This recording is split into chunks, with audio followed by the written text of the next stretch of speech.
Chapter 1. The Invitation to Yuletide Manor. The last post before Christmas always carried a certain excitement, even for a man who claimed to have no heart for sentiment. Hercule Poirot, immaculate in a charcoal overcoat and gleaming patent shoes, stood in the doorway of his Whitehaven mansion's flat and watched the concierge climb the stairs with a silver tray balanced on one gloved hand. On the tray lay a single envelope, thick, cream-coloured, and sealed with crimson wax. The impression in the wax was a stylized flame curling around the letter H. "Delivered by hand, Monsieur Poirot?" said the concierge, eyes bright with curiosity.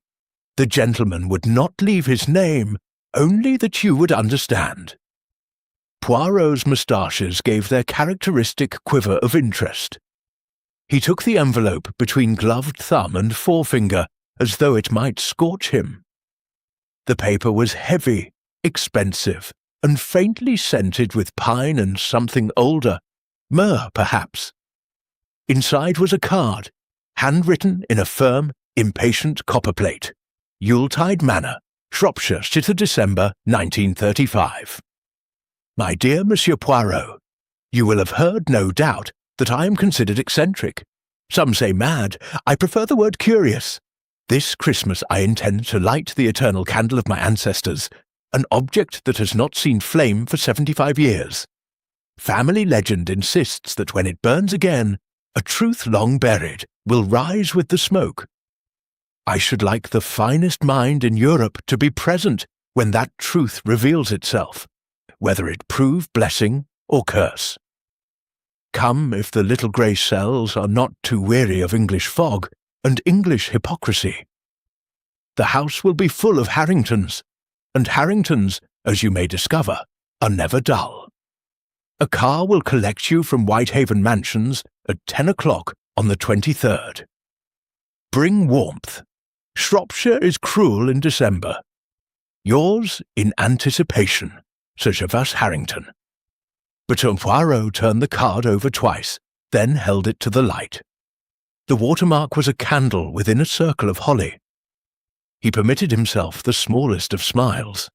"Mon ami," he murmured to the empty air, "you intrigue me." Captain Hastings, arriving at that moment with 2 cups of chocolate and a copy of the Times folded to the racing page, found his friend already at the desk, pen in hand. "I say, Poirot, you look like a cat who has spotted a particularly plump goldfish. What is it?" "An invitation, Hastings. One does not refuse a man who speaks of buried truths and candles that refuse to die. Besides," Poirot tapped the card with satisfaction, "the English aristocracy at Christmas, there is always drama, and where there is drama, there is almost certainly crime." "Crime at Christmas?" Hastings laughed. "Really, old boy, you do see murder in every mince pie." Poirot's eyes gleamed. "We shall see, Hastings, we shall see." 2 days later, at precisely 10 o'clock, a gleaming Bentley, the colour of holly berries, purred to a jog. "Halt outside the building." The chauffeur, a tall man with the stillness of ex-military, touched his cap. "Sir Gervas sends his compliments, sir. He said to tell you the candle is already waiting." Poirot allowed himself to be handed into the back seat. As the car slid through the slushy streets of London and out toward the west, he gazed at the passing shop windows, ablaze with fairy lights, and felt, despite his protestations, a flicker of something perilously close to holiday spirit. The journey took nearly 5 hours. London dissolved into frost-rimed fields, then into the folded hills of Shropshire. Darkness came early, and with it snow, thick, deliberate flakes that softened the world into monochrome. At last the Bentley turned between stone pillars topped with weathered wyverns and began the long climb up a drive flanked by skeletal oaks. Yuletide Manor rose ahead of them like a great ship of mellowed sandstone, its hundreds of windows glowing amber against the night. Every sill bore an electric candle. Real candles, Poirot noted approvingly, would have been a fire risk with such old beams. A towering Christmas tree stood in the courtyard, draped in silver and crimson, its star brushing the belly of the sky. The front doors, oak-bound with iron, swung open as the car stopped. Warm light and the scent of pine and cinnamon spilled out. A butler of immense dignity, white-haired and hawk-nosed, bowed. "Monsieur Poirot, Sir Gervais is expecting you. Allow me to take your coat." Poirot surrendered the garment, smoothed his moustache in a nearby mirror, and permitted himself one quiet appraisal of the entrance hall. It was magnificent. A double staircase curved upward like embracing arms. Tapestries of hunting scenes glowed on the walls, and above the vast fireplace hung a portrait of a stern Elizabethan Harrington clutching, of all things, an elaborately carved candle the length of a man's forearm. Before Poirot could study the portrait further, a voice boomed from the minstrel's gallery. "Poirot! By heaven you came!" Sir Gervais Harrington strode down the staircase as though he owned time itself. He was tall, lean, perhaps 65, with a mane of silver hair and eyes the cold blue of glacier ice. He wore a dinner jacket of plum velvet and a crimson cummerbund, every inch the country squire gone gloriously to seed. "You are kind to indulge an old man's whim," he said, seizing Poirot's hand in a grip that could crack walnuts. "Come, you must be frozen. Mulled wine by the fire. Then I'll present you to the rest of this menagerie." He led Poirot across the hall, boots ringing on the flagstones. "I've gathered the whole wretched clan," he continued cheerfully. "My sister Lavinia, who believes in ghosts. My nephew Julian, who believes in nothing except fast women and slow horses. My niece Diana, who is far too beautiful for her own good. And young Mr. Redfern, the solicitor, who is here to witness the lighting of the candle and, no doubt, to make sure none of us murder each other before probate." Poirot's eyebrows ascended. "You anticipate murder, Sir Gervais?" The baronet laughed, a sound like logs splitting in a fire. "Only as a remote possibility, but the candle has not burned since 1860, when my great-grandfather lit it and promptly dropped dead. Family superstition says the flame reveals who deserves the Harrington fortune and who deserves something less pleasant." I thought it time to put the story to the test. They had reached the great fireplace. Above the mantel, the Elizabethan portrait seemed to watch them with disapproval. Sir Gervais followed Poirot's gaze. "That's old Sir Hugh, painted in 1588. The candle he holds is the very one we shall light on Christmas Eve. Solid beeswax, laced with who knows what spices and prayers. They say it will burn for 12 nights and reveal a secret on the 12th. Romantic twaddle, of course, but amusing." Poirot studied the painted candle. Even in oils it looked strange, thicker than any candle he had ever seen, carved with symbols that hurt the eye if stared at too long. "And you, mon ami," he said softly, "you believe there is truth in this legend?" Sir Gervais's smile faded a fraction. "I believe," he said, "that secrets kept too long grow poisonous. Light kills poison. We shall see." A gong sounded, deep and sonorous, somewhere in the depths of the house. "Dinner," announced Sir Gervais, suddenly brisk again. "Afterward, I'll show you the candle itself. It's kept in the long gallery, under lock and key. Tomorrow the rest of the guests arrive, and then the real fun begins."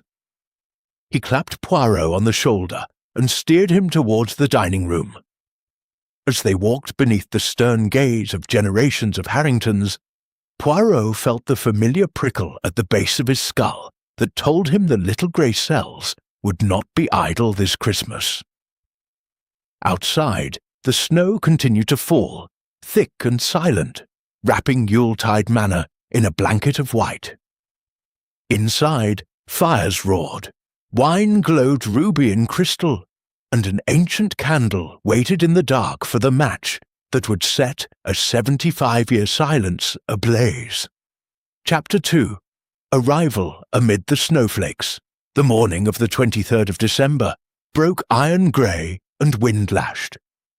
Hercule Poirot stood at the window of his guest bedchamber on the second floor and watched the snow hurl itself against the leaded panes like a living thing trying to get in. Yuletide Manor looked older in daylight, a great crouching beast of sandstone and chimneys, half smothered under its white pelt. Somewhere below, a peacock screamed. The sound was thin, metallic, and utterly miserable. Poirot turned from the window with a small shudder. He disliked the English countryside at the best of times. In a blizzard, it became positively hostile. Still, he dressed with his usual precision. Dove-grey spats, a waistcoat of palest lilac, and the heavy, charcoal overcoat that made him resemble a very elegant seal. The moustache received its ritual smoothing. One must be armoured, even against snow.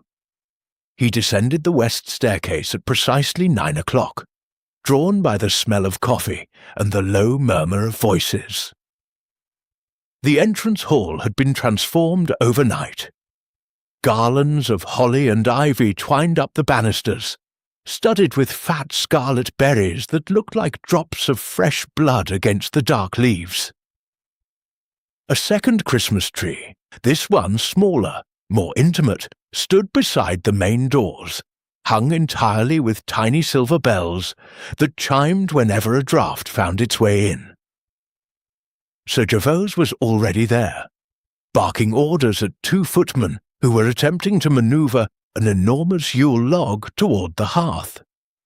He wore a tweed suit the colour of wet moss, and looked as though he had been awake since dawn. "Poirot! Splendid! Come and meet the advance guard. Some arrived last night after you had retired." He gestured toward the breakfast room. Through the open double doors, Poirot glimpsed a long table, gleaming with silver and porcelain, and seated around it a collection of faces that might have stepped straight from one of his own cases. First to rise was a tall woman of perhaps 60, dressed in violet silk and a quantity of jet beads that clashed softly when she moved. Her hair was an improbable shade of copper, and her eyes were the faded blue of old porcelain. "My sister, Miss Lavinia Harrington," said Sir Gervais with a theatrical sigh. "Lavinia, this is the famous Hercule Poirot." Miss Harrington extended a gloved hand as though expecting it to be kissed. Poirot obliged with a bow that managed to be both courtly and non-committal. "I have read of your exploits, monsieur," she said in a voice like dry leaves. "I do hope you have brought your little grey cells. This house is full of ghosts, and some of them are still breathing." Poirot's eyes twinkled. "One deals with the living first, mademoiselle. The dead are usually more polite." Sir Gervais snorted with laughter and steered Poirot onward. Next was a young man lounging against the sideboard, lighting a cigarette with unnecessary flourish. He was handsome in the careless English way, fair hair falling over one eye, mouth curved in permanent amusement. His tailcoat was midnight blue velvet, and a white carnation drooped in his buttonhole. "My nephew, Julian Harrington," said Sir Gervais without warmth. "Julian, try not to bankrupt the estate before luncheon." Julian raised an eyebrow. "Morning, uncle. Morning, Mr. Poirot. Don't mind the governor. He thinks poverty is catching." He inhaled luxuriously. "Actually, I'm rather counting on the eternal candle to settle my debts. Legend says it points to the true heir, doesn't it? I could use a spot of pointing." Sir Gervais's jaw tightened, but before he could reply, a clear voice cut across the room. "Julian, do stop being provocative before. Coffee. It's vulgar." The speaker was a girl, no, a young woman, of such vivid beauty that Poirot felt the temperature of the room rise several degrees. She had hair the colour of new chestnuts, and eyes the green of holly leaves. She wore a simple dress of claret wool that should have been severe but somehow looked like a dare. "My niece, Diana Harrington," said Sir Gervais. Pride and exasperation mingled. "Diana, Monsieur Poirot." She offered a hand gloved in soft doeskin. "How do you do? Uncle Gervais has been boasting about you for weeks. I warned him famous detectives dislike being treated as parlour entertainment, but he never listens." Poirot bowed over her hand. "On the contrary, mademoiselle, I am always entertained by beauty and by danger." Diana laughed, a low, delighted sound.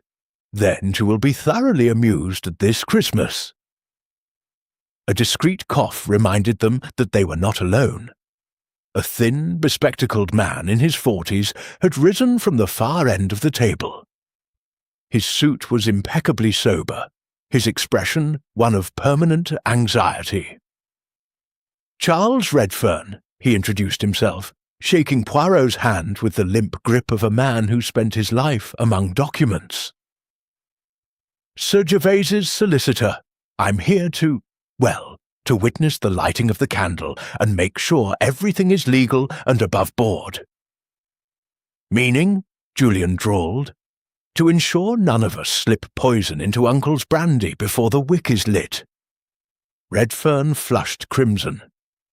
Miss Harrington gave a small, shocked gasp that somehow sounded rehearsed. Sir Gervais clapped his hands like a schoolmaster. "Enough! We are not savages, yet. Come, Poirot, fortify yourself with bacon and eggs. The rest of the party arrives this afternoon, and then the real circus begins." Poirot allowed himself to be seated between Diana and Miss Harrington. The breakfast was magnificent. Devilled kidneys, kedgeree, kippers, hot rolls, and marmalade the colour of burnished copper. He ate sparingly, observing.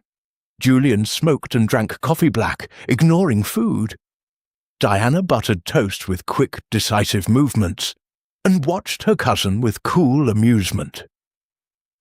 Miss Harrington nibbled at a slice of dry toast, and darted glances toward the windows as though expecting spectral visitors. Redfern ate nothing at all. He kept consulting a pocket watch and making tiny notes in a leather-bound book. Conversation was sporadic. Outside, the snow had eased into a steady, deliberate fall. The world beyond the mullioned windows was nothing but white and grey. At 11:30, the doorbell gave a sepulchral clang that echoed through the house like a funeral knell. The butler appeared, snowflakes melting on his shoulders. "Miss Verity Blaine and Dr. Meredith have arrived, Sir Gervais." Sir Gervais rubbed his hands. "Excellent! The last piece is on the board." He strode into the hall, the others trailing behind like courtiers. Poirot followed more slowly, noting how Diana's shoulders stiffened at the names. The newcomers stood just inside the doors, shaking snow from their coats. The woman was small and dark, wrapped in sables, with a face sharp and clever as a fox. The man was tall, broad-shouldered, perhaps 35, with the sort of rugged good looks that belonged on a cricket pitch. His eyes, however, were tired.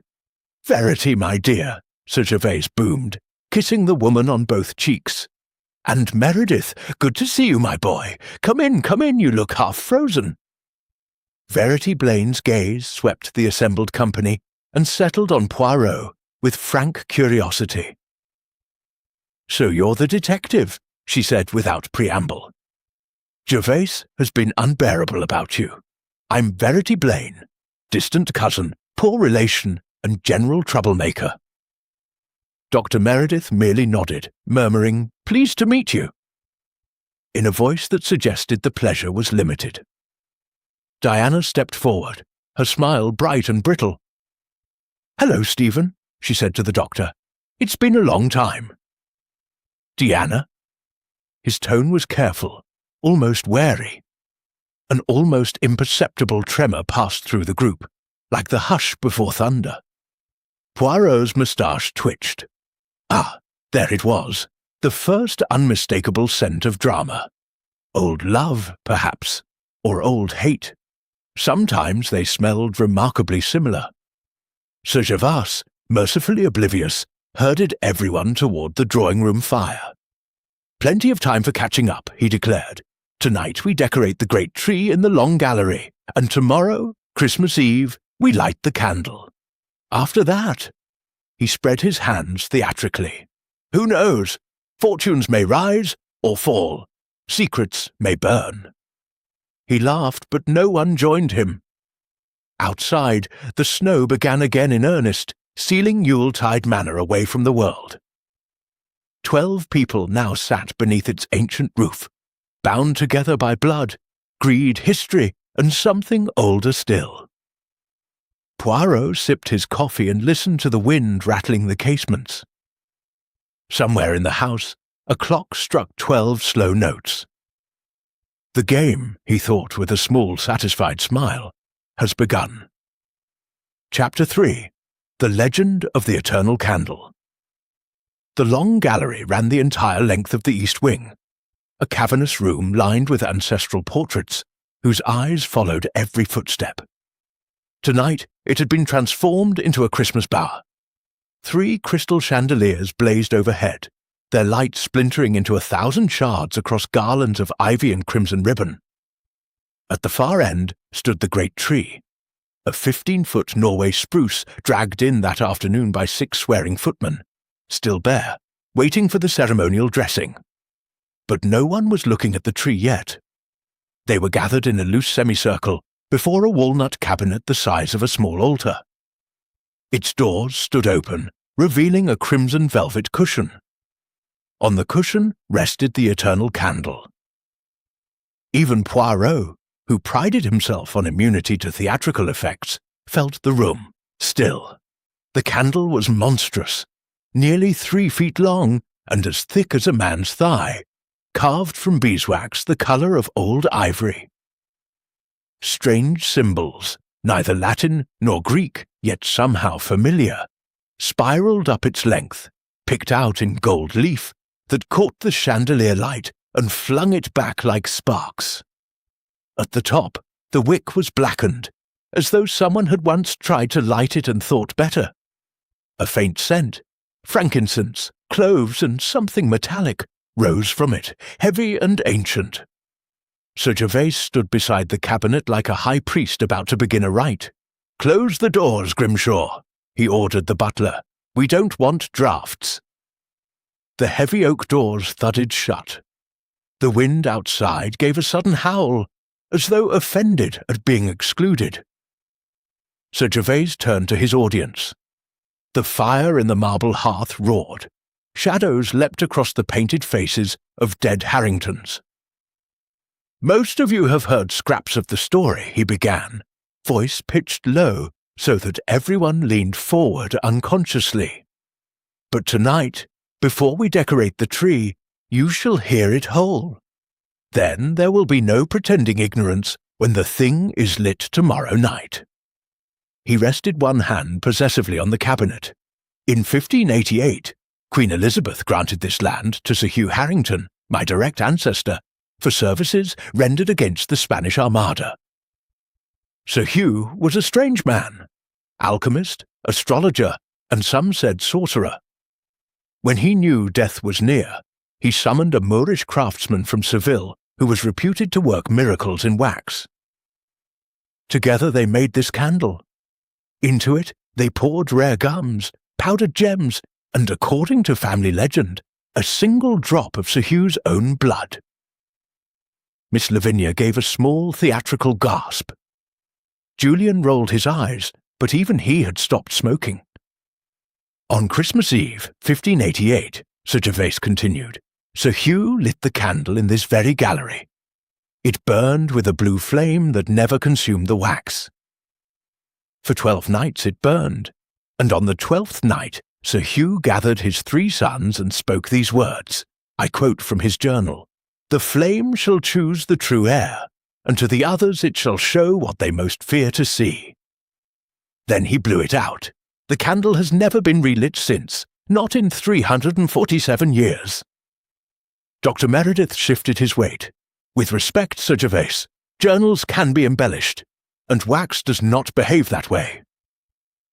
Sir Gervase smiled thinly. You are a man of science, Stephen. Good. Science will make what follows all of the more interesting. He reached into his pocket and produced a small leather-bound book, its cover cracked and dark with age. This is the journal. I have read it many times. After Sir Hugh's death, his eldest son inherited everything, land, title, fortune. The second son vanished the same night and was never found. The third son was discovered at dawn on Christmas morning, hanging from that very beam.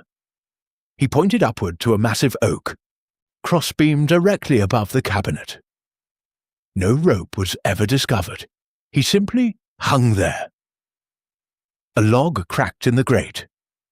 Verity Blaine gave a soft, incredulous laugh that died quickly. In 1760, Sir Gervase went on relentlessly, another Harrington, my great-great-grandfather, decided to test the legend. He lit the candle on Christmas Eve. Again it burned blue and did not diminish.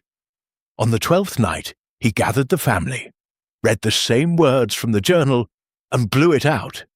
Within a month, he was dead, poisoned by his own wife, who then drank the same poison herself. Their only son inherited, but the estate has been in debt ever since. Diana's voice was barely above a whisper. And in 1860? Sir Gervase's eyes glittered. 1860 was the last time.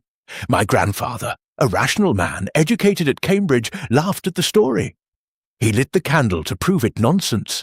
It burned for 11 nights.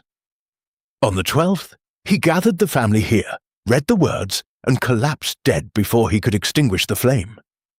Heart failure, the doctor said, but his face— Sir Gervase paused, savouring the silence. His face was twisted as though he had seen the devil himself. The fire popped again. Snow hissed against the tall windows. Julian broke the spell with a nervous laugh. Splendid ghost story, Uncle. You should take it on the music halls. But really, blue flames, disappearing brothers, suicidal wives, it's all rather gothic, isn't it? Gothic? Sir Gervase repeated softly. Perhaps. Yet the candle remains unconsumed. Look at it, Julian. Look closely. Julian stepped forward with exaggerated nonchalance, but Poirot noticed the slight tremor in the hand that held the cigarette. The others followed, drawn despite themselves. Up close, the candle was even stranger. The carved symbols seemed to shift when viewed from the corner of the eye. Poirot leaned in, nostrils flaring at the scent. Frankincense, yes, and something coppery beneath. He recognized one symbol repeated 3 times, a circle bisected by a flame, the mark of the alchemist's crucible. Charles Redfern cleared his throat. As the family solicitor, I must point out that Sir Gervase has made a new will, to be read on 12th night, assuming the candle is allowed to burn its course. The terms are unusual. Unusual. Sir Gervase laughed outright. They are revolutionary. The candle will decide who inherits Yuletide Manor and the remaining Harrington fortune. Not primogeniture, not sentiment. The flame will choose. I have instructed Redfern to insert a clause. Whoever the flame indicates shall receive everything. The rest get nothing. Miss Lavinia swayed and clutched Verity's arm. Gervase, this is madness. You cannot gamble an entire estate on a parlour trick. It is no trick, he replied quietly. Tomorrow night, Christmas Eve, I will light the candle at midnight. It will burn until 12th night. On the 12th evening we will gather here again. I will read Sir Hugh's words. Then we shall see whom the flame favours, and what the others are forced to see. Dr. Meredith's voice cut through like a scalpel. And if someone simply snuffs it out before then? Sir Gervais smiled, and for the first time there was something almost cruel in it. Then the entire estate passes to the Shropshire Cats Protection League. I have made certain of that. A stunned silence greeted this announcement. Diana was the first to recover. "You're serious," she said wonderingly. "You would really disinherit your own flesh and blood on the strength of a 400-year-old fairy tale." "I am tired," Sir Gervais said simply, "of Harrington's lying, cheating, and hating one another for money. Let the candle judge. It judged before. It can judge again." He closed the cabinet doors with a soft final click. The key, old iron, heavy as gilt, he hung around his own neck on a black ribbon. "Now," he said, suddenly brisk, "let us decorate the tree and pretend, for one evening, that we are a normal family celebrating a normal Christmas." But no one moved immediately. The candle, hidden once more behind walnut and velvet, seemed to exert a pull stronger than gravity. Poirot felt it, a pressure behind the eyes, a whisper at the edge of hearing. He looked around the circle of faces and catalogued them with clinical precision. Sir Gervais, triumphant, almost feverish. Miss Lavinia, terrified and furious. Julian, calculating, already wondering how one might cheat a candle. Diana, pale, but with a spark of something reckless in her eyes. Verity Blaine, amused yet watching Diana with sharp speculation. Dr. Meredith, unreadable, jaw clenched. Charles Redfern, sweating slightly despite the cold. And behind them all, the portraits of dead Harringtons stared down in painted silence, waiting to see which of their descendants would join them soonest.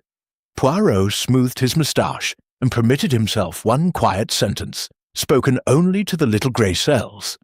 "Tomorrow night, mes amis, the past begins to burn."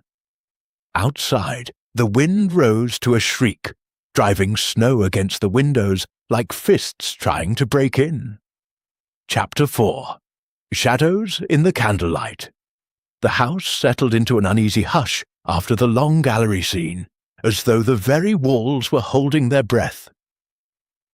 Dinner was announced at 8, but the meal passed in brittle small talk and the excessive clinking of crystal. No one spoke of the candle directly. Instead, they spoke around it, the way one circles a loaded revolver lying in the centre of the table. Poirot ate little. He watched. Julian drank too much claret and laughed too loudly at his own jokes. Diana's eyes kept drifting toward Dr. Meredith, who stared fixedly at his plate. Miss Lavinia clutched a small crystal vial of smelling salts, as though it were a crucifix. Verity Blaine alone seemed amused by the tension, her dark eyes glittering each time Sir Gervais refilled her glass. At 10 o'clock the ladies withdrew, an old-fashioned ritual Sir Gervais insisted upon, and the men lingered over port and cigars. Poirot excused himself early, pleading the journey. In truth, he wished to prowl. He moved through the corridors like a small, neat shadow. Yuletide Manor at night was a different creature. Portraits became watchful sentinels. Suits of armour loomed like silent witnesses. Every candle flame trembled in the draughts that found their way through ancient stone. He paused outside the library door. Voices, low, urgent, leaked through the gap. "You cannot seriously intend to let that thing decide our futures," Julian was saying, words slightly slurred. Sir Gervais's reply was steel. "I have never been more serious in my life." "Then you are mad." "Possibly, but I am master here, and my madness will be law." A silence, then the soft clink of decanter against glass. Poirot glided on. He found himself at the foot of the west staircase. Above him, a single electric candle in a red glass shade cast a bloody glow across the landing. Someone was moving up there. Light footsteps, quick and furtive. A woman's silhouette paused, glanced down, then vanished toward the guest wing. Diana, Verity, it was impossible to be certain. Poirot continued his circuit. He passed the long gallery doors, locked as expected, then the billiard room, where Dr. Meredith stood alone at the table, mechanically potting ball after ball without seeming to see them. The doctor's face was drawn, sweat gleamed at his temples despite the chill. "Vous jouez seul, docteur?" Poirot inquired softly. Meredith started, the cue jerking in his hand. "Poirot! Didn't see you there." He attempted a smile that failed. "Can't sleep. Thought I'd tire myself out." "Or perhaps," Poirot said gently, "you fear what dreams may come when the candle is lit." Meredith's knuckles whitened on the cue. "Superstition," he muttered, "all of it. Yet you believe enough to lose sleep." The doctor said nothing. After a moment, he laid the cue across the table and walked out without another word. Poirot lingered, running a finger along the green baize. A single red ball remained, trembling on the edge of a pocket as though undecided whether to fall. At 11:30, he returned to the main hall. Most of the house lights had been dimmed for the night. Only the great chandelier still burned, reduced to a single bulb that swung gently in the updraft from the fire. The Christmas tree in the courtyard glimmered through the tall windows, its coloured lights smeared by drifting snow. Poirot was about to mount the stairs when a flicker of movement caught his eye. A candle, an ordinary household candle, had been placed on the bottom step of the east staircase. It was lit. The flame was perfectly steady, unnaturally so. Beside it lay a single sprig of holly, berries glistening like tiny drops of blood. Poirot's eyebrows ascended. Someone, clearly, wished to lure him. He glanced around. The hall was empty, the fire settling into dull coals. Somewhere far off, a clock chimed the 3/4 hour. He approached the candle. The holly had been freshly cut. A bead of sap still clung to the severed stem. Beneath the sprig lay a folded scrap of paper. Poirot unfolded it with gloved fingers. Written in hasty capitals, "The candle lies. Ask the doctor why he fears blue fire." No signature. Poirot turned the paper over, sniffed it. Cheap notepaper, violet ink, then tucked it into his waistcoat pocket. He picked up the candle and began to climb the east staircase, moving without sound. The upper corridor was in darkness except for thin blades of moonlight that slipped between the shutters. He passed the long gallery, still locked, then the closed doors of the family bedrooms. At the far end, a baize door led to the old nursery wing, long disused. The candle flame suddenly guttered, though there was no draught. Poirot paused.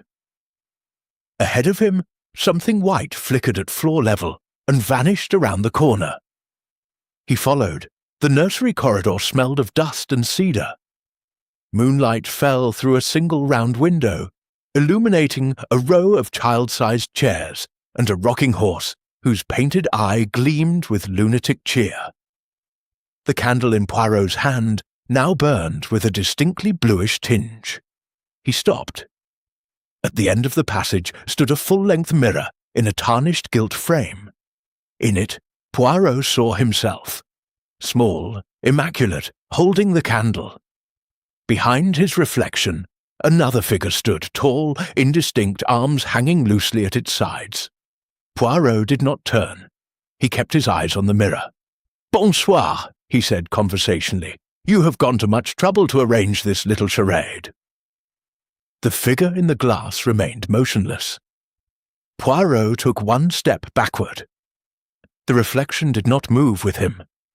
He felt the hairs rise on the nape of his neck, not fear precisely, but recognition. This was no ordinary trick of light. Very deliberately, he raised the candle higher.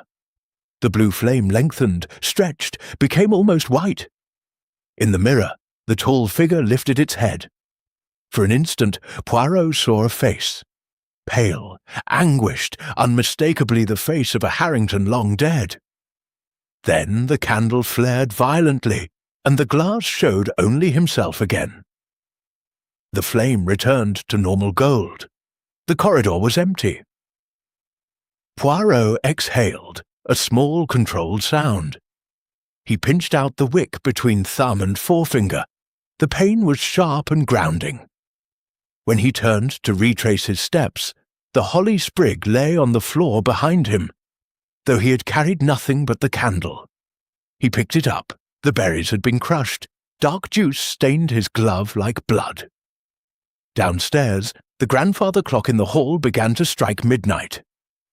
Poirot descended slowly. At the bottom, he found Dr. Meredith waiting, fully dressed, face ashen. "You saw it," the doctor said. It was not a question. "I saw something," Poirot admitted. Meredith's voice dropped to a whisper. "Then God help us all when the real candle is lit." He pushed past Poirot and disappeared into the darkness of the west wing. Poirot stood alone beneath the dying chandelier. He looked at the crushed holly in his hand, then at the staircase where the anonymous candle had first appeared. Somewhere in the house, a door closed with the soft finality of a coffin lid.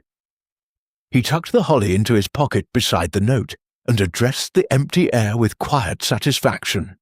"Très bien. The shadows begin to move. Tomorrow night, when the eternal candle burns, the little grey cells will be ready." Above him, the single bulb in the chandelier gave one last flicker and went out, plunging the hall into darkness, relieved only by the cold glow of snow through the windows. In that darkness, unseen, a faint scent of frankincense and myrrh lingered for a long time. Chapter 5. The Midnight Disappearance. Christmas Eve arrived in a hush of white fury. The snow that had threatened for days now fell in earnest, thick, deliberate flakes that blotted out the hills and turned the world into a single blurred page. By noon the drive was impassable. By 3 o'clock the telephone wires were down. Yuletide Manor was sealed as tightly as a tomb. Sir Gervase greeted the isolation with savage satisfaction. "Good," he declared over luncheon, rubbing his hands. "No one enters, no one leaves. The candle shall have its 12 nights undisturbed." No one argued. The mood in the dining room was brittle as the icicles hanging from the eaves. Poirot observed everything. Julian had developed a nervous tic at the corner of his left eye. Diana's laughter came too quickly and ended too abruptly. Dr. Meredith had not slept. The skin beneath his eyes was the colour of wet ash. Only Verity Blaine seemed unaffected, humming "God rest you merry, gentlemen," as she buttered a scone. At 6 o'clock the great bell in the stable tower was rung for the dressing hour. At 7 the house party assembled in the long gallery for the ceremonial lighting. The room had been prepared with medieval solemnity. Heavy velvet curtains shut out the storm. A dozen branched candelabra cast pools of gold across the polished floor. The walnut cabinet stood open. The eternal candle rested on a low ebony table directly beneath the fatal beam. Beside it lay a silver salver containing a single long beeswax taper and a box of vestas. Sir Gervase entered last, wearing full evening dress, and the riband of some obscure order across his shirt front. Around his neck the iron key still hung on its black ribbon. He looked, Poirot thought, like a man walking to his own coronation, or his execution. The guests arranged themselves in a rough semicircle. No one spoke. Even Julian had left his cigarette case downstairs. Sir Gervasus raised the taper, lit it from a candelabrum, and turned to the company. "Midnight is almost upon us," he said. His voice rang against the rafters. "When the candle is lit, it must not be extinguished until 12th night. Anyone who interferes will forfeit all claim to the estate. Have I made myself clear?" A murmur of assent. Miss Lavinia crossed herself. The clock in the corner, an immense Elizabethan piece with a moon-faced dial, began to chime. 1, 2, 3. At the 12th stroke, Sir Gervase lowered the taper to the ancient wick. For a heartbeat, nothing happened. Then the wick caught. A tongue of flame, pale, almost colourless, sprang upward. It widened, deepened, and settled into a steady, vivid blue that hurt the eyes to watch. There was no smoke, no sputter. The great candle burned with perfect silence, and the temperature in the room seemed to drop several degrees. Miss Lavinia gave a small, choked cry. Julian swore beneath his breath. Dr. Meredith took one involuntary step backward. Sir Gervase's face was transfigured. Triumph, fear, and something close to ecstasy. "It burns," he whispered. "After 347 years, it burns again." He set the taper carefully in a holder and stepped back. For perhaps 10 seconds no one moved. The blue flame rose straight and unwavering, throwing strange shadows that crawled across the faces of the portraits. Then, abruptly, every electric light in the gallery went out. A collective gasp. Darkness swallowed the room except for the unearthly glow of the candle itself. "Stay calm," Sir Gervase barked. "It is only the storm. The generator—" His words were cut off by a woman's scream, high, tearing, unmistakably Diana's. Torch beams stabbed the darkness. Someone found the door switch. The chandeliers flickered once, twice, then blazed back to life. The circle had broken. People stood in confused knots. Diana was on her knees beside the ebony table, staring at the floor. The space where Sir Gervase had stood was empty. He was gone. Poirot moved with the speed of a much younger man. In 3 strides he reached Diana, took her gently by the shoulders. "Mademoiselle, compose yourself. Where is your uncle?" She lifted a face bleached of colour. He was right here. I turned to speak to Stephen, and when the lights came back he had vanished, just vanished." Poirot looked at the candle. It still burned serene and blue, its flame not so much as trembling. Julian's voice cracked. "This is a trick! Uncle Gervase is playing the magician to frighten us!" But his bravado rang hollow. The long gallery had only one set of double doors, and Grimshaw the butler stood before them, face grey. "No one has passed me, sir," he said hoarsely. "I swear it." Poirot's gaze swept the room. The tall windows were latched against the storm. The chimney was far too narrow for a man. The oak floor showed no trapdoor, no secret panel disturbed.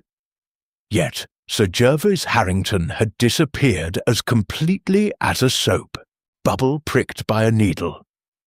Dr. Meredith found his voice. "We must search the house at once." They searched. Every room, every cupboard, every attic and cellar. Footmen and maids were roused. Torches flashed along corridors. Doors banged. The storm howled mockery at their efforts. By 2 o'clock they reassembled, shivering, in the entrance hall. Snow had drifted against the front doors. No footprints led away from the house. The telephone remained dead. They were 12 frightened people, marooned in a manner that now felt far too large. Poirot stood beneath the great chandelier, hands clasped behind his back. "Listen to me," he said quietly. and every face turned toward him. Sir Gervas has not left the house. Of that I am certain. He is clever, yes, but not Houdini. Somewhere within these walls he is hidden, willingly or unwillingly. Tomorrow, when daylight comes, we search again, more methodically. Tonight, we post watches. 2 persons to every main door, and 1 person here in the long gallery with the candle. It must not be left alone. He looked at each in turn. And no one is to wander alone. Is that understood? Nods, some reluctant, some eager. Poirot assigned the watches himself. He took the first vigil in the long gallery with Dr. Meredith, whose face was grim and set. When the others had gone, Meredith closed the doors and leaned against them. "He's dead," the doctor said flatly. "I can smell it." Poirot regarded the blue flame. It had grown no shorter. The carvings on the candle seemed almost to pulse in the strange light. "Perhaps," Poirot murmured, "perhaps not. But notice, mon ami, the candle continues to burn exactly as legend decreed. And legend, Dr. Meredith, has a nasty habit of being accurate in the details it chooses to remember." He drew from his pocket the crushed holly sprig and the anonymous note he had received the night before. "Tell me," he said softly, "why does a rational medical man fear blue fire?"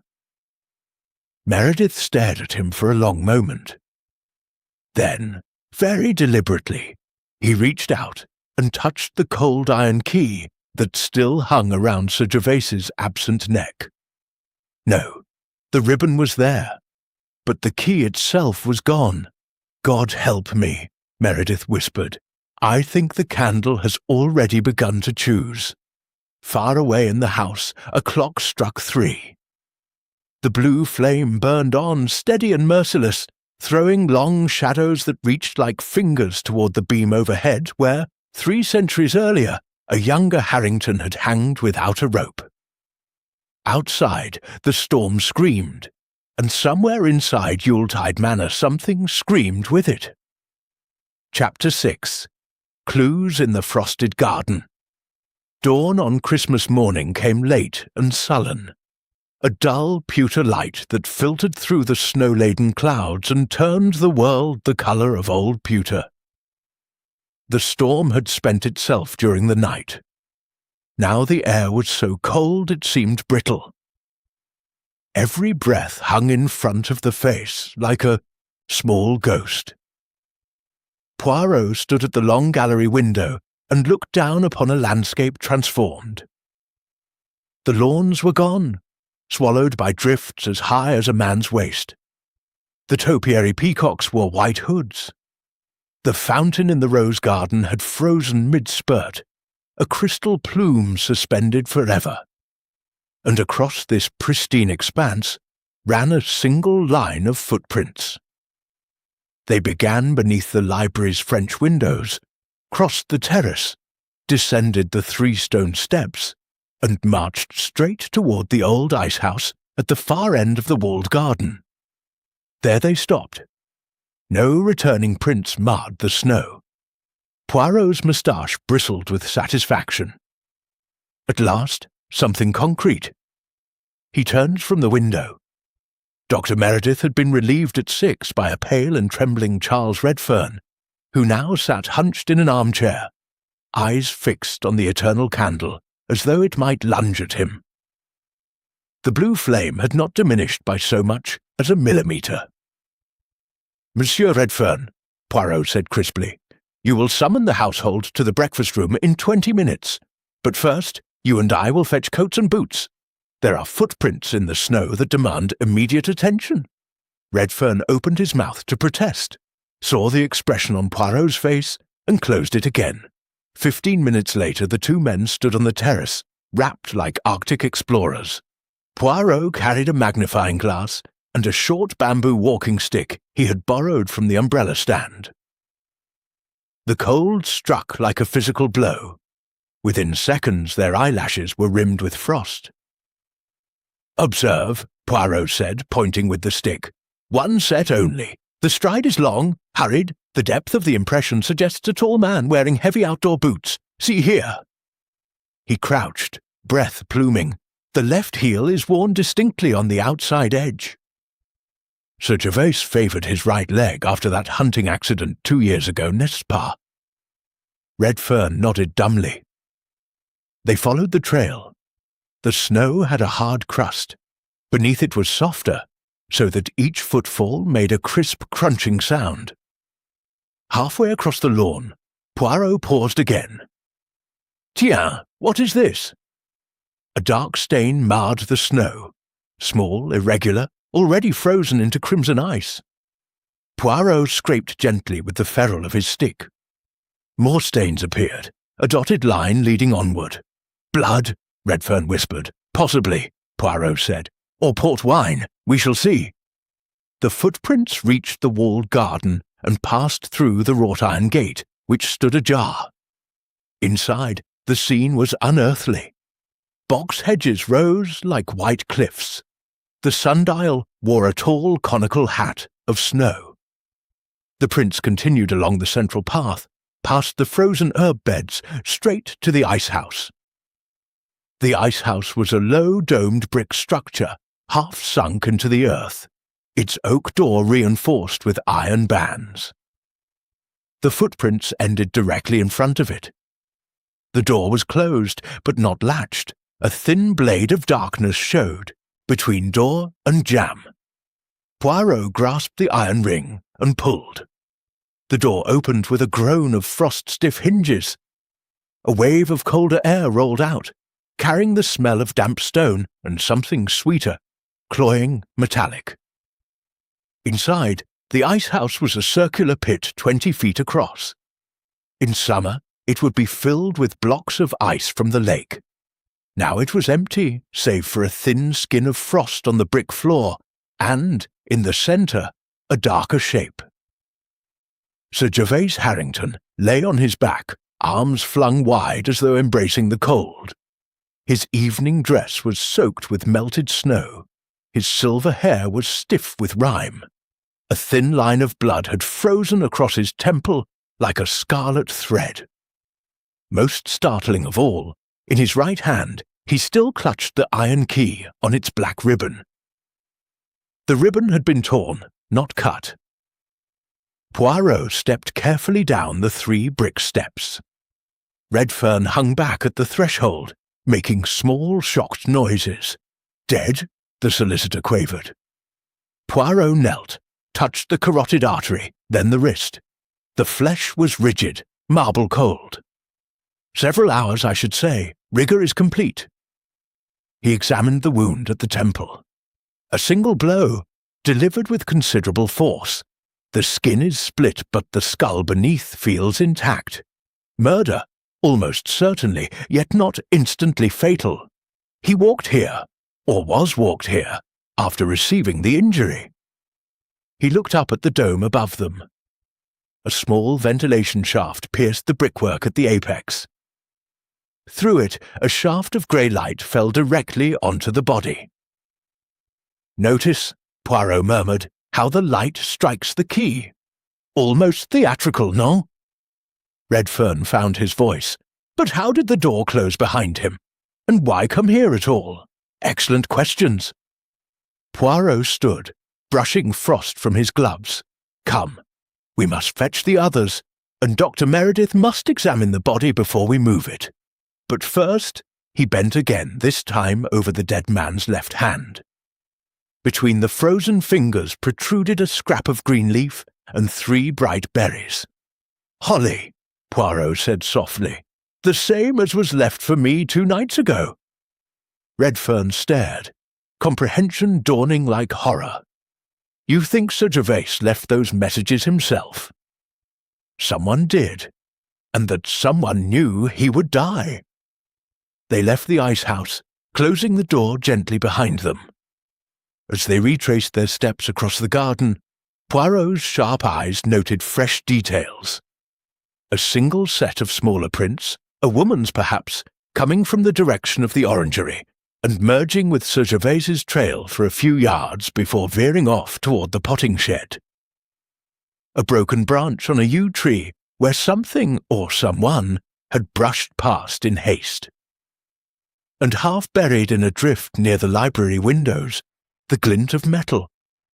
Poirot stooped and retrieved a silver cigarette case, Julian's, engraved with his initials in flowing script. One corner was dented and flecked with what might have been dried blood. Poirot slipped it into his pocket without comment. By the time they reached the terrace, the rest of the household had gathered in anxious knots at the breakfast-room windows.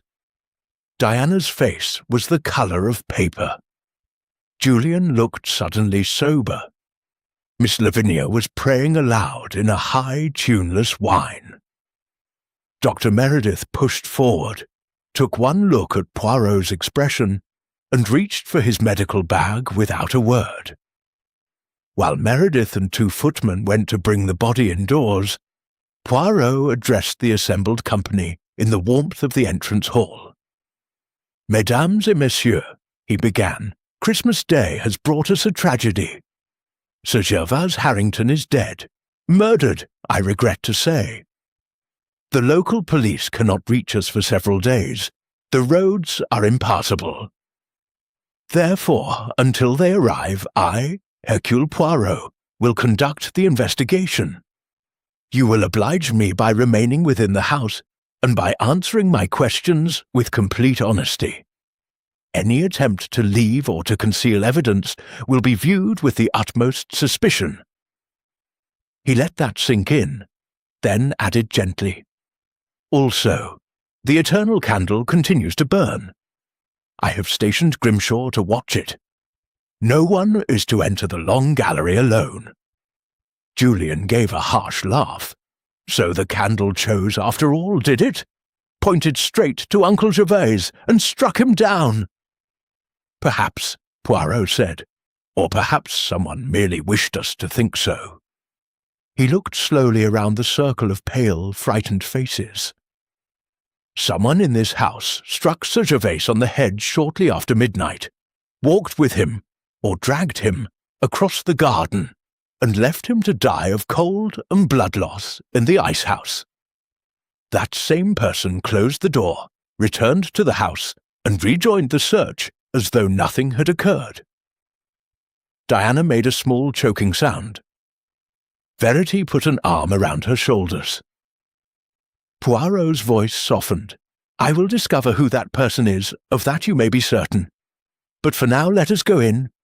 It is Christmas Day, and even murderers must eat breakfast." He turned toward the dining room, then paused as though a thought had just struck him. "One last thing," he said almost casually. "Did any of you by chance notice a half-burned candle, ordinary household candle, lying on the library hearth this morning?" No one spoke. Poirot smiled a small, wintry smile. "No? How curious.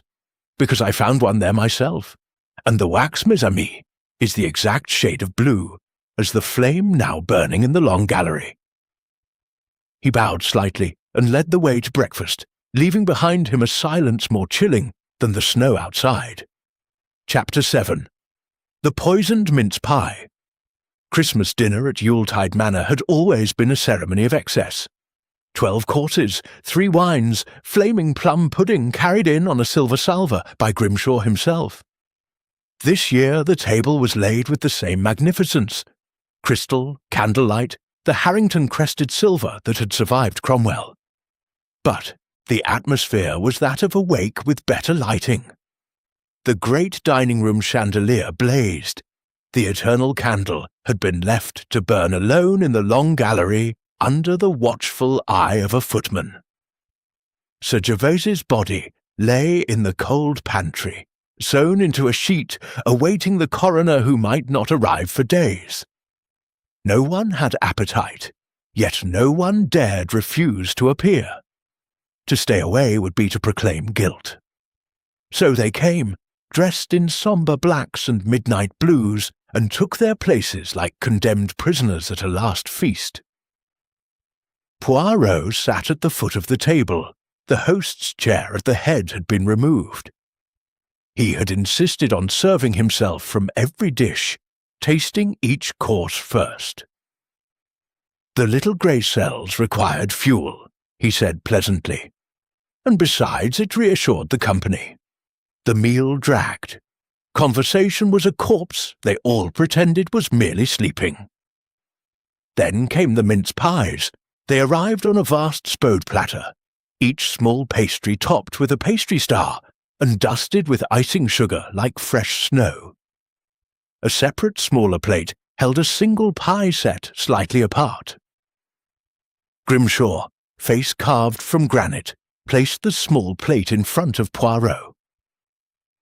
"Cook's compliments, sir," he murmured. "She remembered you admired the ones with extra brandy last year when you dined here with Sir Gervase." Poirot's eyes lit.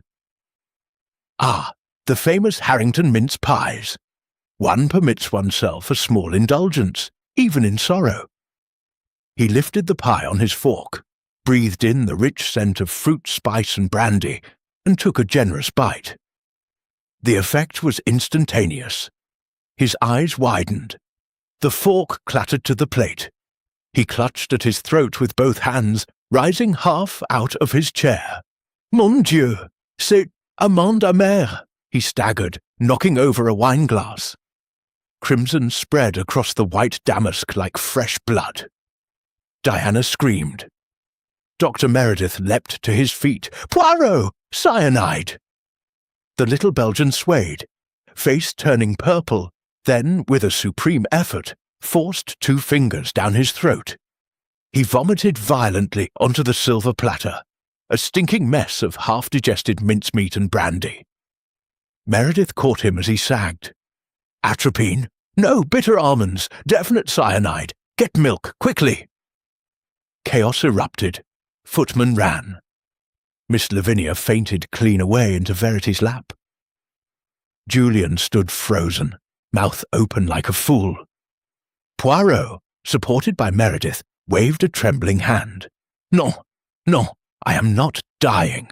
The dose was small, meant to warn, perhaps, not to kill. But another minute—" He straightened with difficulty, eyes blazing through the tears the poison had forced. "Messieurs et mesdames," he rasped, "someone in this room has just attempted to murder Hercule Poirot. The mince pie intended for me was laced with potassium cyanide. Enough to kill a man who finished it. Fortunately, Poirot has a delicate stomach and a suspicious nature." He turned to Grimshaw, who had returned white-faced with a glass of milk. "You said cook remembered my fondness for these pies from last year. But I have never dined here before in my life. Someone instructed cook to prepare a special pie for me. Someone who knew I would taste it first to reassure the table." He looked slowly around the circle of shocked faces. "Who knew I would play the taster tonight? Who left the dining room after the fish course and could have entered the kitchen unseen? Who benefits most if Poirot is removed before he names the killer of Sir Gervase Harrington?" Silence, thick and terrified. Poirot took the milk from Grimshaw and sipped, grimacing. "Dr. Meredith, you will examine the remaining mince pies. I think you will find only one contains the poison. The symbolism is crude but effective. The Christmas star on top, the poison within, a little joke perhaps from our murderer." Meredith, using a clean knife, cut open the pie from Poirot's plate. The rich brown filling was flecked with something white, crystals that dissolved even as they watched. "Cyanide," he confirmed grimly, "enough to kill 3 men." Julian found his voice. "This is insane. First Uncle Gervase, now Poirot. Who's next?" "Precisely my question," Poirot said. He was recovering quickly. Colour returned to his cheeks. "We are dealing with someone who has decided the eternal candle must not be allowed to complete its 12 nights. Someone who believes that if all obstacles are removed, Sir Gervase myself, the legend dies with us." He turned suddenly to Charles Redfern. "Monsieur le Notaire, you told us Sir Gervase made a new will. to be read on 12th night. Tell me, in the event of Sir Gervais's death before the candle has chosen, who inherits?" Redfern swallowed hard. The will is sealed, but the previous one, made 5 years ago, leaves everything to his sister, Miss Lavinia Harrington, in trust for—" He stopped, aware that Miss Lavinia had revived and was staring at him in horror. "To me?" she whispered. "But I never wanted—" "Silence!" Poirot snapped. "We are not yet at the end." He reached into his pocket and produced the silver cigarette case he had found in the snow that morning. "Mr. Julian Harrington, this is yours, I believe." Julian stared at it as though it were a snake. Yes. Lost it yesterday, I thought." "You lost it beside a trail of blood, leading to the ice house where your uncle was murdered. There is a dent on the corner, and a smear that I suspect is human blood. Would you care to explain?" Julian went the colour of tallow. I went out for a smoke after the lights came back on. Saw the French windows open. Thought Uncle had gone that way. I followed the prints a little distance. Then I panicked and came back. I must have dropped it. After finding your uncle's body abandoned in the snow. Yet you said nothing." "I was afraid. It looked bad." "Indeed it did," Poirot said dryly. Diana suddenly stood, chair scraping. "Stop it! All of you! This is monstrous! Uncle Gervais dead, Mr. Poirot nearly poisoned, and we sit here accusing each other like characters in a cheap thriller." She was shaking with rage or fear. Poirot could not tell which. Poirot regarded her thoughtfully. "Mademoiselle Diana, you were the first to notice Sir Gervais had vanished last night. You screamed. Yet when the lights returned, you were kneeling by the candle, facing away from where he had stood. Did you see nothing? Hear nothing? I told you. I turned to speak to Stephen." Her voice caught. Dr. Meredith's head snapped up. "Leave her alone, Poirot," he said harshly. "She's been through enough." Poirot's eyes narrowed. The faithful watchdog. "Tell me, Docteur, when did you first realize that the blue flame of the eternal candle is produced not by sorcery, but by the combustion of copper salts dissolved in the wax?" Meredith froze. "Copper gives a blue flame," Poirot continued calmly. "A fact known to chemists, pyrotechnists, and medical men who studied chemistry at Bart's. You recognized it last night, did you not? That is why you feared blue fire. Because you knew the legend was a trick, a clever, centuries-old trick." The room was utterly still. Meredith's hands clenched on the table edge. "Yes," he said at last, "I recognized it. But that does not mean you killed Sir Gervais," Poirot finished. "But it means you knew the candle would never truly choose an heir. It was always meant to be a spectacle, nothing more. And yet someone has killed to prevent that truth emerging." He pushed back his chair. "Enough for tonight. Dr. Meredith, you will lock the remaining mince pies in the safe and keep the only key. Tomorrow we examine alibis, motives, and the exact chemical composition of the eternal candle. For now, I suggest we retire, and I further suggest that no one eats or drinks anything not prepared in the presence of at least 2 other persons." He bowed stiffly. "Joyeux Noël, mes amis. May we all live to see Boxing Day." As the company dispersed in frightened silence, Poirot lingered to speak quietly to Grimshaw. "The small pie intended for me. Who carried the message to cook?" "Miss Diana, sir. She came to the kitchen just after the fish was served. Said you had especially asked for one of Cook's brandy pies." Poirot's eyes gleamed. Did she indeed? He looked toward the doorway where Diana had disappeared, her arm linked through Verity Blaine's. The game, he reflected as he mounted the great staircase, had just become considerably more interesting. In the long gallery, the eternal candle burned on, blue and steady and merciless, waiting for the next secret to rise with its smoke. Chapter 8. Revelations by the Hearth. Boxing Day arrived muffled in iron-grey cloud, the snow so deep that the lower windows were half buried. No plough would reach Yuletide Manor for days. The telephone remained dead. 12 people and 1 corpse were locked inside with a candle that refused to die and a murderer who had tried twice. At 10 o'clock, Poirot summoned them all to the long gallery. The eternal candle still stood on its ebony table, the blue flame exactly the same height as on Christmas Eve. The air around it felt colder than the rest of the room, as though it drew warmth to itself the way a vampire draws blood.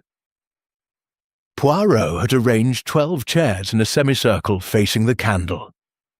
He himself stood beside it, small, immaculate, deadly. Mesdames et messieurs, he began without preamble, the time for polite evasions is finished. Sir Gervase Harrington was murdered. Hercule Poirot was nearly murdered. We are imprisoned here until the snow releases us, and the killer is among us. Therefore, we shall have truth, the whole truth now. He placed on the table 3 objects. Julian's dented cigarette case, cleaned of blood. A small glass phial containing colourless crystals, cyanide. A single hollyberry, still glistening red. These, he said, are the props in our little drama. Let us see who recognises them. No one moved. Poirot began to walk slowly before the chairs, hands clasped behind his back. First, the murder of Sir Gervase. The blow to the temple was struck from behind, slightly downward. The weapon was the heavy bronze candlestick that normally stands on the library mantel. It has been wiped clean, but microscopic blood and 1 silver hair remain in the ornamentation. The candlestick is now back in its place. Someone returned it after the crime. He paused before Julian. You, monsieur, followed the blood trail and found your uncle dying, yet you said nothing. Why? Julian licked dry lips. I panicked. I thought I'd be accused. You were correct. You would have been. And the cigarette case, conveniently lost exactly where it would damn you. Too convenient. Julian flushed crimson. Poirot moved on to Miss Lavinia. You, mademoiselle, inherit everything under the old will. You have debts. You have prayed nightly for your brother's death. You believe the house is haunted, yet you are terrified of the candle. Why? Miss Lavinia began to weep, silently, tears sliding down powdered cheeks. Because Gervase told me what he intended to do with the new will. He said the candle would show who was worthy. He hinted it would not be me. Yet you did not kill him. I swear I did not. Poirot inclined his head and passed to Diana. You, mademoiselle, told cook to prepare a special mince pie for me, one that contained enough cyanide to kill an elephant. Why? Diana rose, white with fury. I did nothing of the kind. I was in the still room arranging greenery when she stopped. Verity Blaine laid a warning hand on her arm. Poirot's eyes glittered. When what, mademoiselle? Diana sat down abruptly. Next, Dr. Meredith. You recognized the chemical nature of the flame from the first. You knew the legend was false. You quarrelled violently with Sir Gervase 2 weeks ago in this very room. The footman overheard you say, "If you light that thing, I will stop you, whatever the cost." Meredith's face was stone. I was trying to prevent a cruel hoax. Gervase was obsessed. He believed the candle would expose us all. And you feared what it would expose about you? Meredith said nothing. Finally, Poirot stopped before Charles Redfern. You, Monsieur le Notaire, drafted both wills. You knew that if Sir Gervas died before 12th night, without the candle completing its burn, the old will stood. You also knew that Sir Gervas had added a codicil only last week, one you witnessed. Tell us what it says. Redfern looked as though he might be sick. It revokes everything in favour of Miss Diana Harrington, on condition that she marries within 1 year of his death. A collective gasp. Diana herself looked stunned. He never told me. No, Poirot said softly, but someone discovered it. Someone who realized that if Sir Gervas died now, Diana would inherit nothing until she married. And someone who knew that Diana is already secretly married. He turned to Dr. Stephen Meredith. To you, Docteur. The silence was absolute. Meredith stood slowly. Yes, he said, voice raw. Diana and I were married in London 3 months ago. Gervais found out last week. He was furious, called her a fortune hunter, threatened to cut her off without a penny. We begged him to keep it quiet until after Christmas. He refused. He said the candle would reveal the truth on 12th night and shame us both. Diana was crying now soundlessly. Poirot continued, relentless. So you decided to silence him before the candle could speak. You knew the chemical trick, copper salts in the wax. You knew the legend was fraud. On Christmas Eve, when the lights failed, a failure you arranged by tampering with the generator, you struck Sir Gervais from behind with the candlestick. You dragged him, stunned but living, through the library windows and across the snow to the ice house, where you left him to die. Then you returned, rejoined the search, and planted Julian's cigarette case to implicate him. Meredith's shoulders sagged. Yes, he said again, almost inaudibly. God help me, yes. But that was only the beginning, Poirot said. When Poirot began to investigate, you tried to poison him with the mince pie, using Diana's name to deliver the message to Cook, so that suspicion would fall on her if the attempt failed. You counted on the superstition surrounding the candle to confuse everything. He picked up the holly berry. And these, the messages left for me, were your clever touch.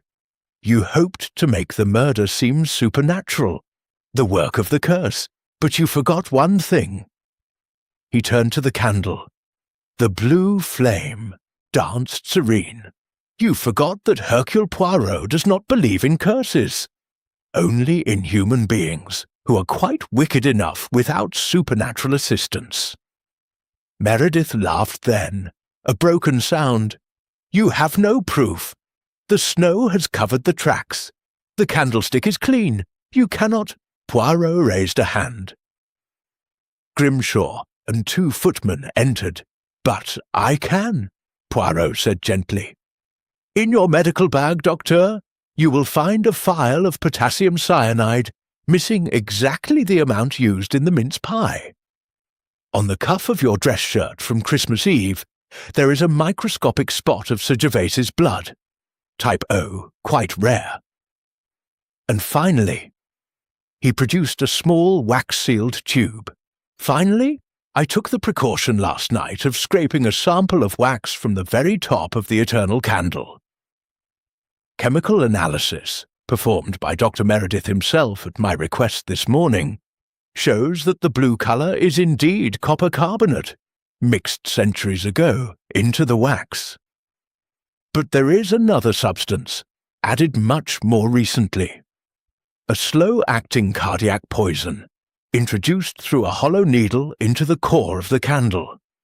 Enough, over 12 nights, to kill whoever stood closest to it each evening, Sir Gervas himself.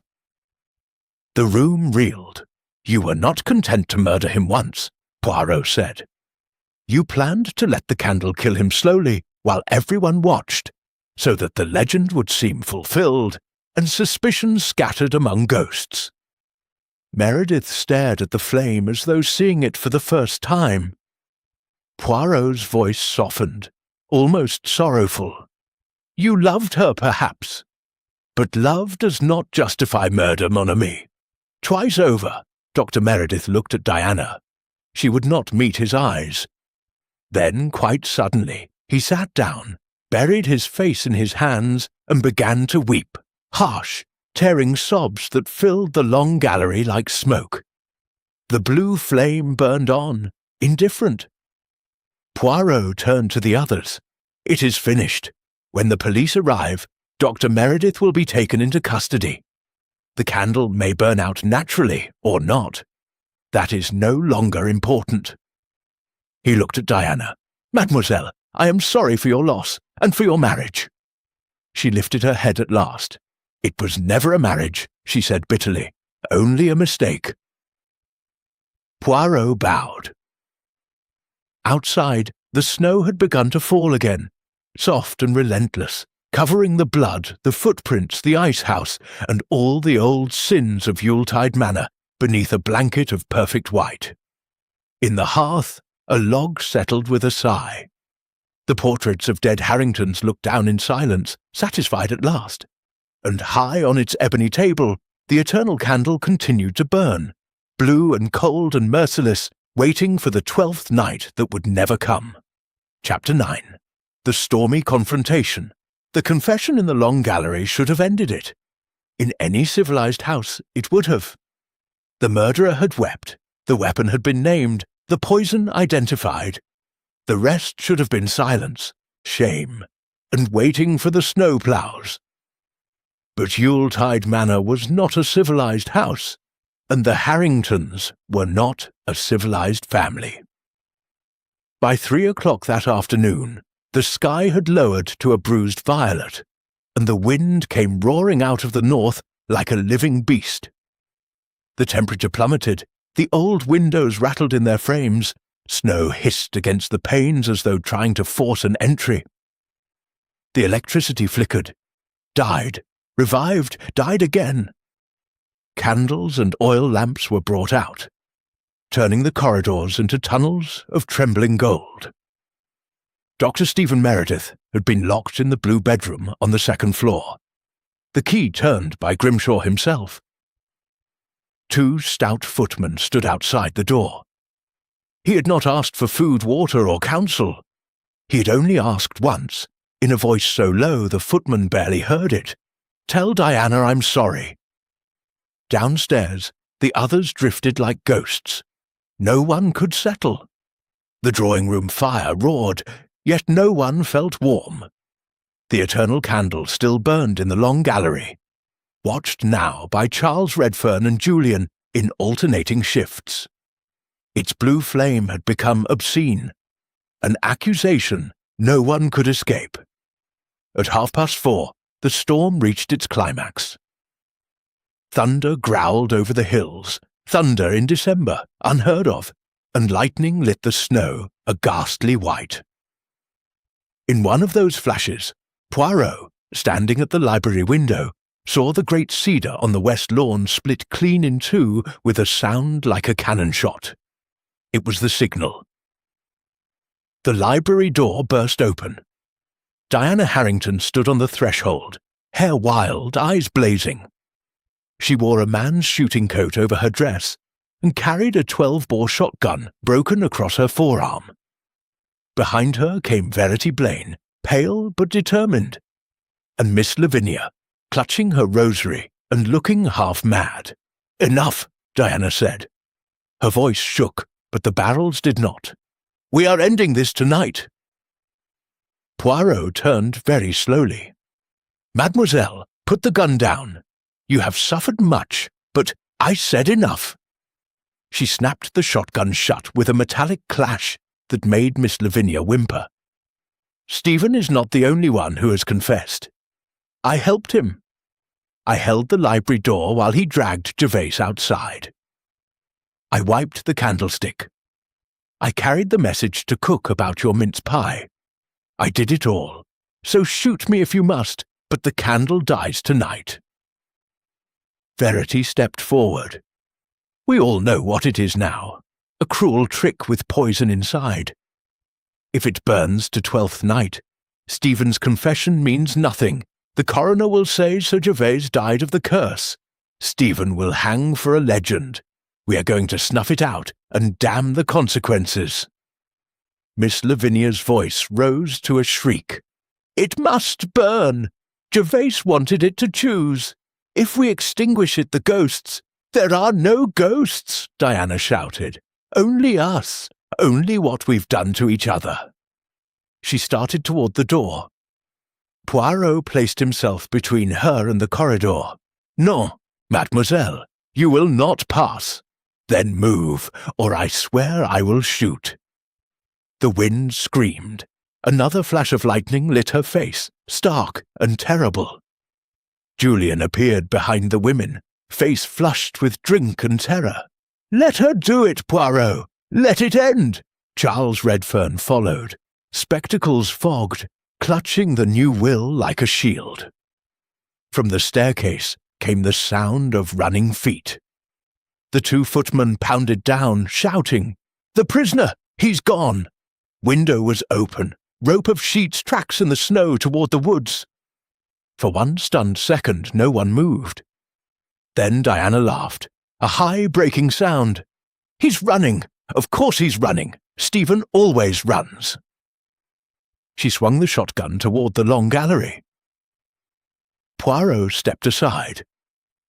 There was, after all, very little a small Belgian detective could do against a 12-bore in the hands of a desperate woman. They surged down the corridor like a tide. Diana leading, shotgun levelled, Verity and Miss Lavinia behind, Julian stumbling, Redfern bringing up the rear clutching papers that no longer mattered. The long gallery doors stood ajar. The blue flame waited, serene and venomous. Diana kicked the doors wide. The candle stood alone on its ebony table. The room was empty. No, wait. A darker shadow detached itself from behind the arras at the far end.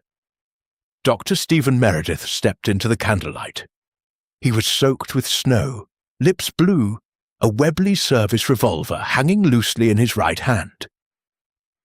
"Diana," he said hoarsely, "I couldn't leave you to carry it alone." For a heartbeat, husband and wife stared at each other across the murderous blue flame. Then Meredith raised the revolver, not at Diana, not at Poirot who had followed them in, but at the candle itself. "Stand back," he said quietly. "This ends now." Diana gave a wordless cry and lunged, not to stop him, but to stand beside him. Together they faced the flame that had ruined them. Meredith's finger tightened on the trigger. Poirot's voice cut across the room like a whiplash. "Arrêtez! You will not fire!" He stepped forward into the candlelight, small and utterly fearless. "You think destroying the candle destroys the evidence? Imbeciles! The poison is already analysed, the blood is typed, the footprints measured. You will only add sacrilege to murder." Meredith's hand wavered. Diana turned on Poirot, eyes streaming. "Then what do you want from us? Absolution?" "Non," Poirot said gently. "Only the truth, all of it. One last piece is missing. The holly, the notes left for me. The candle lies. Ask the doctor why he fears blue fire." Stephen did not write those. His confession was complete. So who did? Silence, broken only by the howl of the storm. From the shadows near the fireplace, a new voice spoke, thin, precise, and utterly calm. "I did." Charles Redfern stepped forward, the will still in his hand. "I wrote the notes, I left the holly, I loosened the generator wire on Christmas Eve, so the lights would fail at the crucial moment. I even suggested to Stephen that the candle itself could be made to kill Sir Gervais slowly. No need for violence, I said. A perfect crime disguised as legend." He smiled, a small, tidy smile. "Unfortunately, Stephen is an impatient man, and Diana is impulsive. They preferred the candlestick." Redfern laid the will on the table beside the candle. I have spent 15 years watching Harringtons tear each other apart for this estate. Sir Gervas's new codicil disinherited everyone except Diana, provided she remained unmarried. When I discovered the secret wedding, I saw my chance. Encourage murder, let the candle take the blame, then produce a third will, forged naturally, leaving everything to a charity I control. Simple. He shrugged, almost apologetic. You were never meant to be here, Monsieur Poirot. That invitation was my last mistake. The shotgun in Diana's hands swung toward Redfern. Meredith's revolver followed. Poirot raised both hands. No more blood under this roof. The storm isolates us, yes, but it also preserves evidence perfectly. Monsieur Redfern, you will come with me now. The rest of you will remain here until the police arrive. The candle can burn or not. It no longer matters. For a long moment, nobody moved. Then, slowly, Diana lowered the shotgun. Meredith let the revolver fall to the carpet. Redfern gave a tiny, almost courteous bow. After you, Monsieur Poirot. As they walked the length of the long gallery, the blue flame flickered, once sharply, as though aware it had been judged and found wanting. Behind them, Diana sank to her knees and began to sob, great tearing sounds that echoed from the rafters, like the crying of all the Harrington ghosts at once. The storm reached its peak, shaking the very foundations of Yuletide Manor. And in that instant the eternal candle, which had burned without consuming its wax for 347 years, guttered, flared a brilliant, venomous green, and went out. Chapter 10. The Christmas Resolution. The candle died at precisely 6 minutes past 5 on the evening of Boxing Day. It did not sink nor fade. It simply ceased, as though someone had pinched an invisible wick. One moment the blue flame floated above the ancient wax. The next, there was only a thin ribbon of smoke curling upward, smelling of copper and bitter almonds. And then nothing. In the sudden darkness of the long gallery, every soul present felt the same thing. A release, as sharp and clean as a snapped chain. Grimshaw was the first to move. With the calm of a man who has served one family for 40 years and seen everything, he lit the oil lamps that waited on the side tables. Golden light spread again, revealing faces that looked suddenly older. Diana was still on her knees, hands pressed to her mouth. Meredith stood over her, revolver forgotten on the floor, tears cutting channels through the melted snow on his cheeks. Julian had slumped into a tapestry chair and was staring at the dead candle with the dazed expression of a man waking from a nightmare. Miss Lavinia had fainted outright. Verity was chafing her wrists. Charles Redfern alone remained composed. He even managed a small, regretful smile as Poirot fastened his own silk handkerchief around the solicitor's wrists in lieu of handcuffs. "You have won, Monsieur Poirot," Redfern said quietly. "I congratulate you. No, monsieur, truth has won, that is all." Poirot turned to the others. "Listen carefully. In 3 days, perhaps 4, the snowplows will reach us. The police will come. They will find Dr. Meredith's fingerprints on the bronze candlestick, traces of Sir Gervas's blood on the doctor's evening shirt, cyanide in the mince pie, and in the doctor's medical bag. The forged third will hidden in Monsieur Redfern's dispatch case. And most damning of all, a letter in Redfern's handwriting, discovered by me an hour ago in the secret drawer of the library desk, instructing Dr. Meredith exactly how to tamper with the candle, so that the poison would be released gradually over 12 nights. There is, therefore, evidence enough for 2 trials. One for murder, one for conspiracy to murder and defraud. He paused, letting the words settle. But there is also mercy. Diana lifted her head. "Mercy? Oui, mademoiselle. Sir Gervas was a cruel man in his last months. He delighted in setting you all against one another. He taunted Dr. Meredith with disinheritance. He mocked Miss Lavinia's faith. He threatened to leave Julian penniless. He invited me here, not for companionship, but as a refined form of torture. To watch the finest detective in Europe record the disintegration of his family. Poirot's voice softened. Yet he is dead, and death pays all debts. I am not the law. I am only Poirot. When the police come, I will present the facts. But I will also present certain extenuations.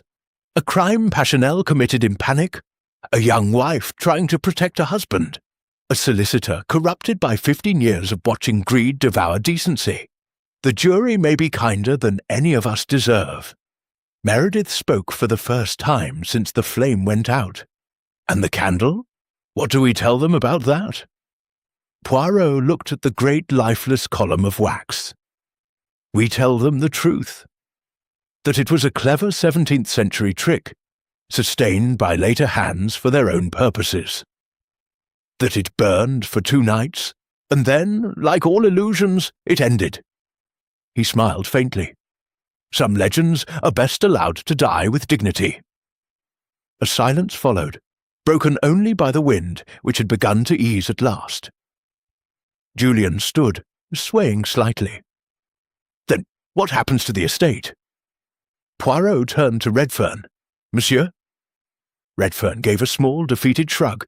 Without a valid will after the 1931, and with Miss Lavinia as the last, surviving sibling, the estate passes to her. She may, of course, choose to make whatever private arrangements she wishes with the remaining family. Miss Lavinia stirred, opened her eyes, and astonished everyone by laughing. A thin, cracked sound that was almost sane. I shall sell the hideous place, she announced, every stick, every portrait, every cursed stone. And with the money, I shall endow a home for destitute gentlewomen where no one need ever speak of candles again. For the first time in days, someone smiled. It was Verity. The storm had spent itself. Outside, the snow had stopped falling, the clouds parted, and a thin, cold moonlight silvered the drifts. Somewhere far off, a church bell rang across the valley. The first sound from the outer world in 4 days. Poirot walked alone to the window and looked out at the transformed landscape. The wreckage of the cedar lay across the lawn like a fallen giant. Icicles glittered on the eaves, and high above, the stars were coming out, sharp and bright and indifferent. He felt a presence beside him. Diana, wrapped in a man's dressing gown several sizes too large. Will Stephen hang? She asked quietly. I do not think so. Transportation, perhaps, or a long term of imprisonment. There were mitigating circumstances. She was silent a moment. I loved him once, she said, not enough to save him, not enough to save myself. Poirot laid a gentle hand on her arm. Love is not always the gentle thing the poets claim, mademoiselle. Sometimes it is the storm itself. They stood together until the moonlight grew stronger. Later that night, the house settled into an exhausted peace. Fires were banked, lamps turned low. The eternal candle was carried, unresisting now, to the cellar, and laid in a crate lined with salt, as though it were a vampire that might one day rise again. Poirot sat alone in the library, a small glass of tisane at his elbow, making neat entries in his little green notebook. At midnight, Grimshaw tapped at the door. "Begging your pardon, sir, there's something you should see." He led Poirot to the entrance hall. The great Christmas tree still stood in the courtyard, its coloured lights long since dead. But overnight, the snow had drifted against the glass doors in such a way that when the moon shone through, it formed a perfect silhouette upon the marble floor. The outline of a tall candle with a single flame. Grimshaw shivered. "It'll be gone by morning, sir. Just snow. But I thought, well, I thought you ought to know." Poirot studied the delicate shadow for a long time. "Merci, Grimshaw. It is fitting, I think. A last illusion. Harmless this time." He reached out and touched the cold glass. "Joyeux Noël," he murmured to the empty hall, "and to all a good night." 3 days later, the snowplows came. The police followed. Statements were taken, arrests made, evidence sealed. The Harringtons scattered, some to London, some abroad, one or two to quieter places, where no one would ever ask about Christmas 1935. Yuletide Manor was sold the following spring to a manufacturer of wireless sets who turned the Long Gallery into a ballroom and the Ice House into a cocktail bar. Children played where a baronet had died. The Eternal Candle vanished into a museum vault, catalogued simply as Curious Wax Object, 16th Century. And Hercule Poirot returned to London, to his flat in Whitehaven Mansions, his perfectly arranged life, and the quiet satisfaction of knowing that for once justice had been tempered with something very like mercy. On his desk lay a single sprig of holly, posted from Shropshire without a note. The berries had dried to dark crimson. Poirot placed it carefully between the pages of his notebook, next to the final entry. Case closed. The candle is out. Yet some flames, once lit in the human heart, burn long after the wax is spent. Outside his window, London moved on toward a new year, unaware that somewhere in an English country house a legend had died. A murderer had been unmasked, and Christmas, for one small circle of tormented souls, had been saved after all.